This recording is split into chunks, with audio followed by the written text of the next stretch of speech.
Nous sommes mercredi 20 août 2025 et messieurs, dames, bonsoir. Merci de rester en compagnie des programmes de Studio Kalangu. Tout de suite, le journal en français présenté par Rayla Tsoumana.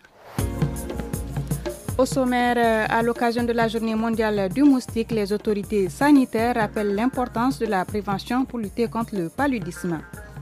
À Gaïa, de la région de Dosso, les personnes en situation de handicap dénoncent l'absence de rampe d'accès dans certains bâtiments publics. Les détails à suivre.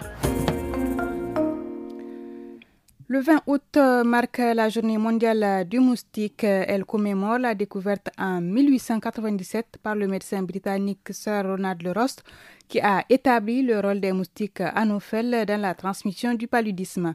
Cette journée vise aussi à sensibiliser sur la prévention auprès des populations vulnérables. Dr Nana Mariama Maman, médecin-chef du district sanitaire de Birninkoni, s'exprime à ce sujet au micro d'Asman Moussa Erzika. Il y a plusieurs formes de moustiques. Tous ils sont capables de transmettre des maladies. Surtout l'anophèle femelle qui transmet le palu qui est le plus important ici à Koni. La grande prévention, on commence par la lutte d'abord anti-larvaire à travers la destruction des boîtes, des conserves, des pneus, les choses inutiles là qui permettent la stagnation d'eau. C'est là-bas où les moustiques vont poser leurs œufs et qui vont devenir après les moustiques. La mairie va nous appuyer en faisant des pulvérisations des insecticides dans les différents caniveaux de la ville de Koni. Dans les maisons, on peut utiliser les insecticides et utiliser le moustiquaire imprégné d'insecticides avant Maghreb. Si c'est nécessaire, les enfants n'ont qu'à prendre le dîner même dans le moustiquaire imprégné. À Gaïa, les personnes en situation de handicap déplorent l'absence de rampe d'accès dans les bâtiments publics et le manque de dispositifs pour la prise en charge des femmes enceintes. Le président de la Fédération départementale des personnes handicapées, Soumaïla Maman, exhorte les autorités à garantir le respect du principe d'accessibilité universelle. Il est au micro de Fadel Alou. À Gaïa, même l'hôpital ne dispose pas de lit d'accouchement ou table d'accouchement adaptée pour les femmes vivant avec un handicap. La mairie et la préfecture, qui sont les principaux services publics, aussi n'ont pas de rampe d'accès, alors que tous les bâtiments publics doivent en disposer pour faciliter l'accès à nous autres handicapés qui n'ont pas les mêmes motricités que les autres. Nous sollicitons du gouvernement qu'il nous solutionne cette situation dans les brefs délais, car nous en avons vraiment besoin.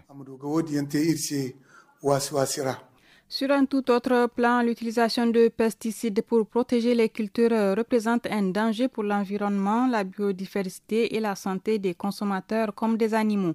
Suivez les explications de Moro Amadou Bello, membre de la plateforme agroécologique Rae Kalkara au micro de Mokhtar Hamadou.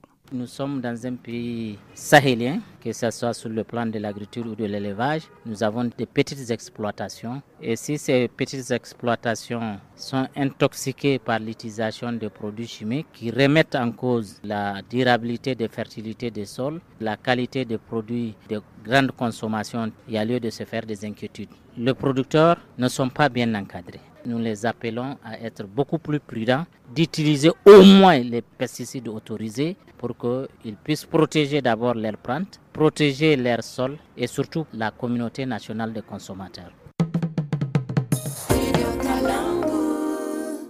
La récolte anticipée des noix de palmier d'Oum demeure une pratique courante dans certaines régions du pays.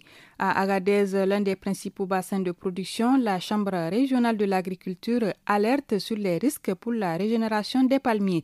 Un conseiller technique, Wanou Ahmad, explique au micro d'Anissé Karim.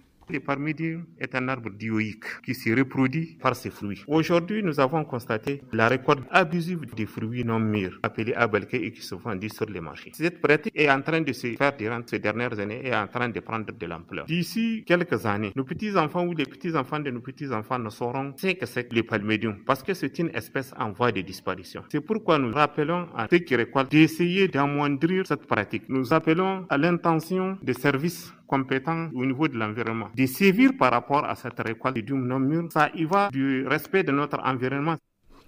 Ainsi prend fin ce journal en français. Tout de suite, celui en tamashek présenté par Mariam Adi.